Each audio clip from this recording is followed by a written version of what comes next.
I thought I was building a future with her, but one small detail kept not adding up. By the time I realized why, it was already too late. I'm 41, and I've got my life in order. I'm not rich, but I'm stable and I earned it. I own a small logistics business I built myself over the last 10 years. It's profitable and steady. My house is paid off. I have no debt, and my retirement account is solid. That kind of stability tends to attract the wrong kind of attention. I met Laura about a year ago at a friend's cookout. She was 34, worked in real estate, and had a 19-year-old son named Evan from a previous marriage. From the beginning, I was clear about my boundaries. I told her I wasn't going to be anyone's wallet. I've seen too many men get used for money, and I wasn't interested in repeating that mistake. On the first few dates, I paid. That's normal.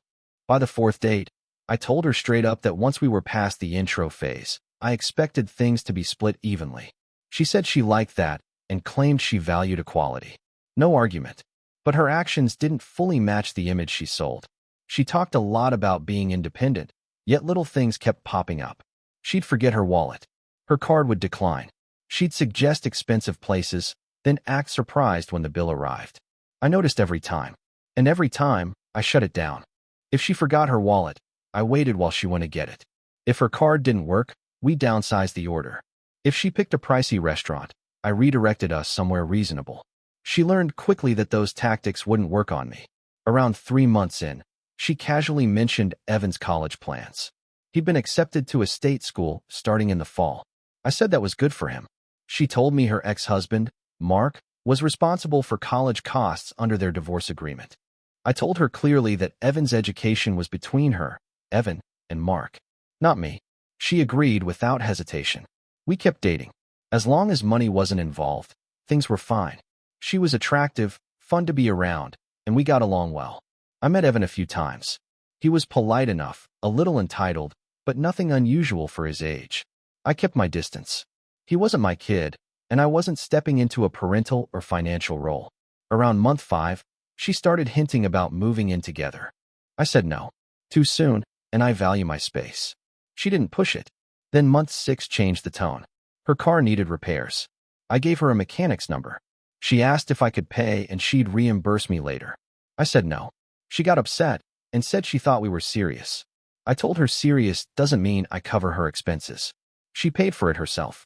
2 weeks later, her water heater broke. She asked again if I could help financially. I said no again and suggested financing options. She called me selfish. I told her she could think whatever she wanted. I wasn't being cheap. I was protecting myself.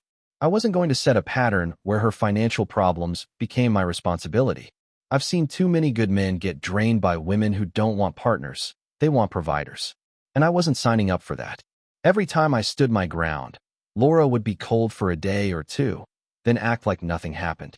I assumed she was learning where the line was. By month 7, things felt steady. No money talk. No hints. No pressure. Just normal dating.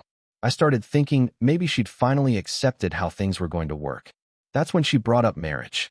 We were eating dinner at her place. Evan was out with friends. She asked where I saw us going. I told her the truth. I liked what we had, but I wasn't in a hurry to change anything. She said she was falling in love with me and asked if I felt the same. I did. Somewhere along the way, despite all the earlier nonsense, I developed real feelings for her. I told her I could see a future. Maybe marriage someday. She got emotional. Happy tears. It felt real in the moment. That same night, she brought up Evan's college again. She said her ex, Mark, was refusing to pay. Claimed he'd lost his job and couldn't afford it anymore. Fall semester was coming fast, and if tuition wasn't paid soon, Evan would lose his spot. I listened and told her I was sorry she was dealing with that. Then I asked what her plan was. She said she was looking into parent loans, but her credit was shaky because of the divorce. Asked if I had any advice. I gave her options. Evan could defer a semester, work, save, and start in the spring. Or go to community college and transfer later. Plenty of reasonable paths. She went quiet and said she'd think about it. I thought that was the end of it. 2 days later, I got home from work and found her sitting in my driveway. She had a spare key I'd given her for emergencies. I asked what was going on. She said we needed to talk. Inside, she sat me down and said she'd been doing a lot of thinking. Said if we were serious about a future, we needed to act like a team. Said Evan's education affected our future as a family. Then she said Mark had officially backed out, not paying anything. At that point, I knew exactly where this was headed. I asked her straight what she wanted from me. She said Evan's first year would cost $40,000. Then she said if I really loved her and saw a future with her, I'd help. She was quick to add that she wasn't asking me to cover everything. Just help. Maybe handle this year, and she'd figure out the rest later. I sat there for a moment, then asked her directly if our relationship depended on me paying for her son's college. She immediately backpedaled. Said no, of course not. Said she just thought that since we were talking about marriage, this was something we'd handle together. I told her no. Evan wasn't my son. His education wasn't my financial responsibility. And I wasn't starting a marriage by writing a $40,000 check for someone else's kid. There were loans. There were delays. There were options. I wasn't one of them. She got angry and said she thought I cared about her. I told her I did, but caring doesn't make me a bank. She left upset. Over the next few days, she flooded my phone with long messages. About sacrifice. About love. About how real relationships don't keep score. She said Evan was part of the package, and refusing to help him meant I was refusing her. I didn't argue. I just repeated that my position hadn't changed. Then she tried a different angle. She started sending me details about Evan's program. How great the school was. What a huge opportunity this was. She sent screenshots of Mark's texts confirming he wasn't paying, clearly trying to guilt me into stepping in. I felt bad for the kid. None of this was his fault. But that still didn't make it my responsibility. By the second week of this pressure campaign, Laura showed up at my house again. This time, her tone was different. Calm. Controlled. She said she'd been unfair. Said she understood my position. Said she just loved her son and was desperate. She told me she wasn't going to ask me for money anymore. Said she was done with that. Then she pivoted and brought up what I'd said earlier about marriage. Said maybe we should stop waiting and just do it. Get engaged. Start planning a wedding. If we were going to be a family anyway, why drag it out? That set off alarms in my head. But I was also caught off guard. I'd been thinking about proposing eventually, maybe around the 1-year mark. I just hadn't said anything yet. She was sitting there, looking hopeful, talking about building a life together. And that's where I messed up. I dropped my guard. I didn't propose that night. But over the next week, I seriously considered it. I looked at rings. Thought through how I'd ask. Laura was suddenly back to being sweet and affectionate.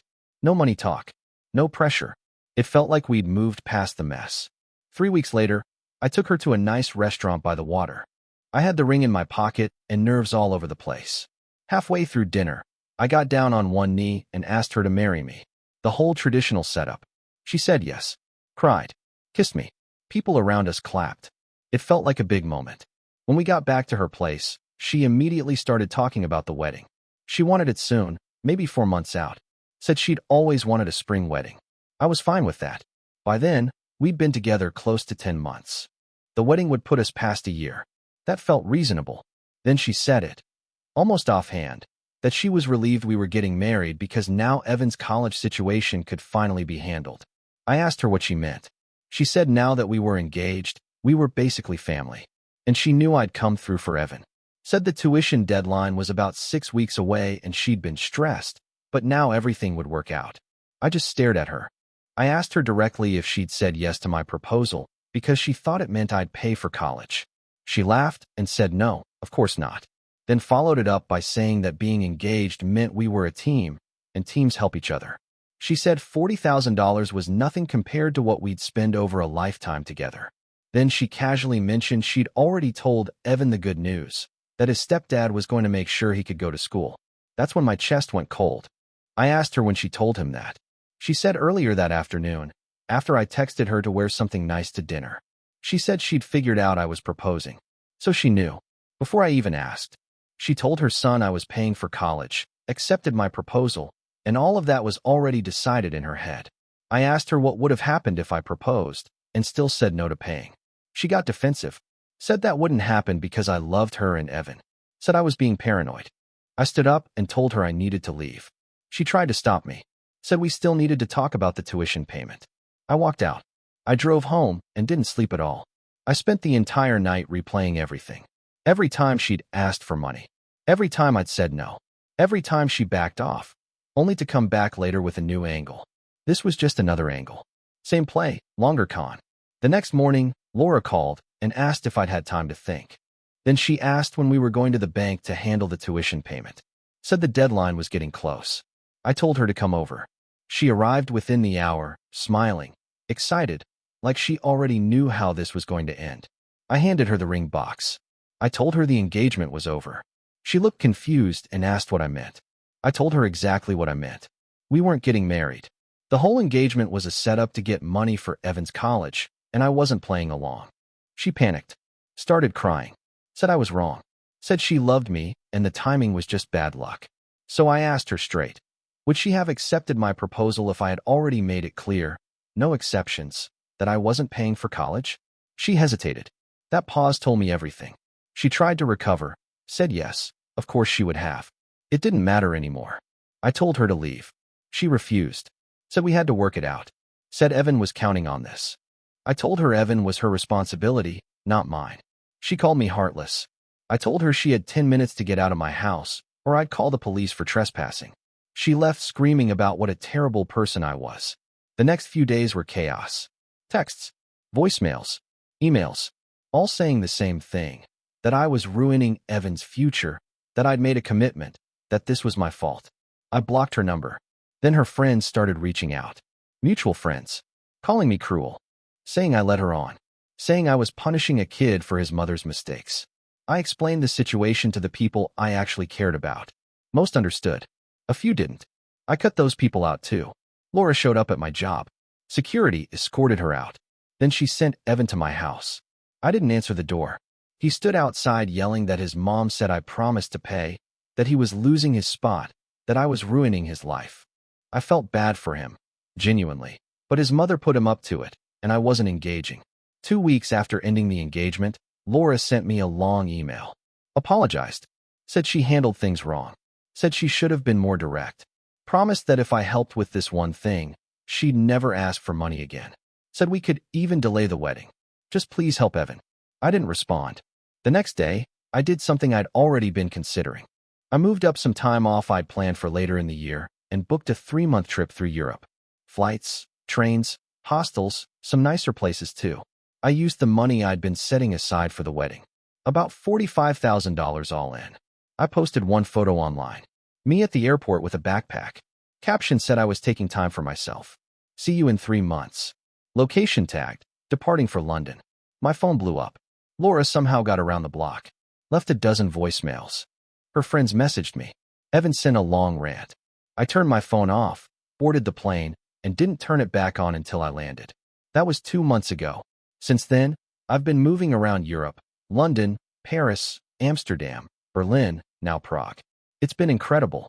Great people, great food, amazing places. I haven't thought about Laura at all unless I checked my messages. Which brings me to today.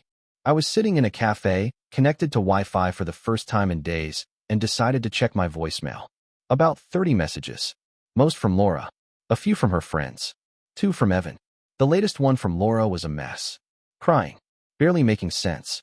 She said the college canceled Evan's enrollment because the tuition wasn't paid in time. He lost his spot. Mark still wouldn't help. The loans didn't go through. She said she tried everything. Said it was all my fault. That I'd ruined her son's life. Then she said if I'd just come back and help, she'd do anything. Sign a prenup. Keep finances separate. Whatever I wanted. Just please help Evan get back into school for the spring. I listened to the whole thing. Then I deleted it. Blocked her email too. Here's the truth. I don't feel bad. Evan losing his college spot sucks, but it's not because of me. It's because his mother tried to manipulate me instead of solving the problem. Because his father backed out. Because Laura spent a year testing angles instead of being a real partner. I was clear every time. I said no every time. I never once suggested I'd be Evan's financial backup. The proposal was about us, not money. She turned it into a transaction. Now she's dealing with the outcome. Evan can take a gap year. Go to community college. Work and save. There are paths forward that don't involve guilt-tripping an ex-fiancé from across an ocean. Meanwhile, I'm in Prague. Vienna next week. Croatia after that. 1 month left on this trip, and I'm using every day to reset and figure out what I actually want. One thing I know for sure, when I get back, I'm done with women who see me as a solution instead of a person. done with manipulation dressed up as teamwork. Laura thought she could lock me in with a proposal and obligation. Instead, she lost a partner who genuinely cared, and I gained a 3-month European trip funded by money she thought she was going to get. If she learned something from this, great. If not, that's her problem. Mine involves a train to Vienna tomorrow and zero regrets.